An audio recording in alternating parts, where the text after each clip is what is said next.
tales of woe and dismay about the future and some of optimism from this side. And I'm concerned as to where the common ground is in that at the moment, because it seems to me one of the lessons of now quite a long life is that nothing is ever quite as bad as you expect, nor quite as good as you expect. And it is probable that there will be a little more common ground between us than we might foresee at the moment. But we might assist that process, because growth will be what brings the two sides together. And the more growth we can achieve, the more scope there will be to deal with some of the greater calamities which might occur unforeseen, as everything is obviously unforeseen in politics. So I want to talk a little about some of the growth opportunities which we might be able to harness and what we can do. As I think I've mentioned before, one of the great messages that I've always had was a lesson from Sir Kenneth Cork, who taught me most of what I knew about corporate rescue, which was that you cannot rescue a business which does not have a successful past. Anything which hasn't got a successful past is a failed startup. Get rid of it and concentrate on the businesses which have got the successful past. And where today are the businesses with the successful past? They're languishing in the intensive care units of the banks. And they can't get out because most of them have been the victim of over-expanding their capacity beyond the demands of the marketplace. And that is a very expensive thing to get out of once you're into it. It was done with some dexterity and considerable success in the early 1970s through the initiatives which were forthcoming from 3I's investment in industry. And one of the great tragedies of our economy at the present moment is that we do not have 3I's functioning in that form today, and boy do we need them. I'm very much a believer in the principle of the collective collapse of generic groups of business as entities. Let me give you some examples. At the present moment, this year, we have probably lost 500,000 cars in our British export market, which would have been a very big additional factor to the economy, both in production, the wages that would have gone to the people who build them, and the export value they'd have had. Why? Because the banks played their usual dirty trick a year ago, 2 years ago, that they saw that there were big markets outside, big back orders, so they let the banks have the money that they needed to fund the delivery of the order books that they had. The orders came in, they took the cash, they reduced the facilities, and the automotive component industry did not have the working capital to gear up for the massive turn to the diesel engines which were demanded, and the British export market could not maintain the export requirement required to maintain its position in the international scene. That's largely being corrected now, but it's a similar problem that is going to happen. The next big crisis is going to come in the second week of February next year, when the huge crisis that comes cyclically every year afflicts worse than ever the retail section. It's already now bereft in the high street with shuttered shops, redundant staff and manufacturers out of work. And a very dismal sight it is. But what happens in the banking industry is that they know that in the second week of February, first 2 weeks of February in every year, all the credit cards that have been used to buy goods going into Christmas pay, and the retail industry has the lowest borrowings of the year, and the banks lie in wait and they grab them. Remember Woolworths? Who's coming next? So we need somebody who can take a grip on a general strategy to save the retail industry from another calamity. One of the great regrets I have at the moment is that the person who would best be able to do that is Sir Philip Green, and he's doing something else. I hope that the government will hold on to him, and once he has actually finished his present task, he will be told to go and cherry-pick the entire retail industry languishing in the hands of the banks and put together the next version of British Home Stores as a government subsidiary which needs funding and which can be imposed on the banking industry by grabbing each bit, despite some of the fact that there'll be minority bank interests which won't want to sell out for the benefit of the major bank interest, which will get the cream of the equity conversion. That's what 3I's should exist to do, and what it did so brilliantly before, and why we need it back now. There's another element of the world out there at the moment which is potentially waiting for the pratfall of a massive collective bankruptcy, and that's the food processing industry at the present time. The more the accent has moved from the small corner shop to the big grocers, the more production has been stepped up by the food producers to satisfy the ever-increasing demands of cheap food coming through the grocery chains. And of course, they've now fallen into the track again of funding themselves to too high a capacity for the market demand, with the result that the grocers can rub their hands with glee and say, we can screw the margins down so tight you won't be able to breathe, and the suppliers are going to go collectively pop at some point in the next few months because they will not be able to keep up the food supply.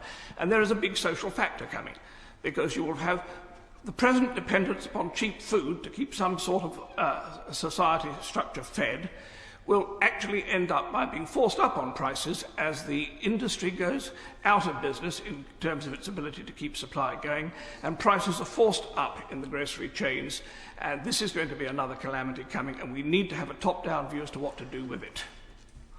So I've given you 3 examples there of why I think you need something on this score, but the creation of a 3 I's on the lines that I'm talking about would be in the order of a £5 billion cheque required to do it. And we haven't got £5 billion. We haven't got half of £5 billion to put into the creation of this at the present moment. So what can we do about it? Now, at this point, I'm going to have to make a very big apology to my noble friend, the noble Lord Sassoon, because I'm about to raise a subject which I shouldn't raise, and which is going to be one which I think is now time to put on a higher awareness and to explain to the House as a whole, as I don't think they have any knowledge of. I'm sorry the noble Lord Strathclyde is not with us at the moment, because this deeply concerns him also. But for the last 20 weeks, since yesterday afternoon, I have been engaged in a very strange dialogue with the 2 noble lords, in the course of which I've been trying to bring to their attention the willing availability of a strange organisation which wishes to make a great deal of money available to assist the recovery of the economy in this country. For want of a better description of their name, I'll call them Foundation X. It's not their real name, but it'll do for the moment. Foundation X was introduced to me 20 weeks ago last week by a very eminent city firm, FSA controlled, by its chairman, who came to me, and its chairman said, we have this extraordinary request to assist in doing this major financial reconstruction. It's mega bucks, but we need your help to assist us in understanding whether this business is legitimate. I had the biggest put down of my life from the noble Lord Strathclyde when I told him this story first of all. He said, why you? You're not important enough to have the answer to a question like that. And he's quite right. My noble lord, I'm not important enough, but the answer to the next question was, you haven't got the experience for it. Yes, I do. I have had one of the biggest experiences in the laundry of terrorist money and of funny money that anybody's had in the city. I've handled billions of terrorist money. Not into my pocket. The biggest terrorist client I had was the IRA, and I'm pleased to say that I managed to write off more than £1 billion of their money. I've also had extensive connections with North African terrorists, but that's of a far nastier nature, and I don't want to talk about that because that's still a security issue. I would also hasten to add, it's no use getting the police in for me, because I shall immediately call the Bank of England as my defence witness, as they put me in to deal with these problems.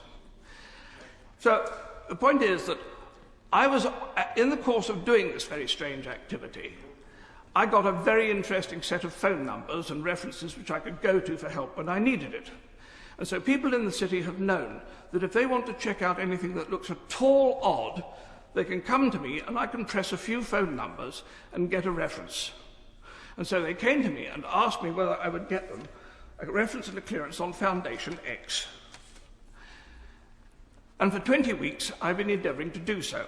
I myself have come to the absolute conclusion that they are completely genuine and sincere, and that they are quite directly wishing to make the United Kingdom one of the principal points for which they will use to disseminate their extraordinary great wealth into the world at this present moment as part of an attempt to seek the economic recovery of the global economy. And so I made the phone call to my noble friend Lord Strathclyde on a Sunday afternoon. I think he was sitting on his lawn, poor man. And he did the quickest ball pass I've ever seen. If England can do anything like it at Twickenham on Saturday, we have a chance against the All Blacks. And the next thing I knew, I'd got the noble Lord Sassoon on the phone instead. And he, from the outset, took the quite right, proper defensive attitude of total scepticism and said, this possibly can't be right. In the course of the following weeks, I had, first of all, the noble Lord Sassoon said, go and talk to the Bank of England. So I phoned the governor of the Bank of England and said, could he please check this out for me? And he came back after about 3 days and said, you can get lost. I'm not touching this with a barge pole. It's far too difficult. Take it back to the Treasury. So I did. And within another day, the noble Lord Sassoon had come back and said, this is rubbish. It can't possibly be right. So I said, well, I'm going to work more on it. And then I had a meeting with the noble Lord Strathclyde, and I actually bought one of the senior executives of Foundation X to meet Lord Strathclyde. I have to say that as first dates go, it was not a great success. Neither of them ended up by inviting the other one up for a coffee or a drink at the end of the evening, and they didn't exchange telephone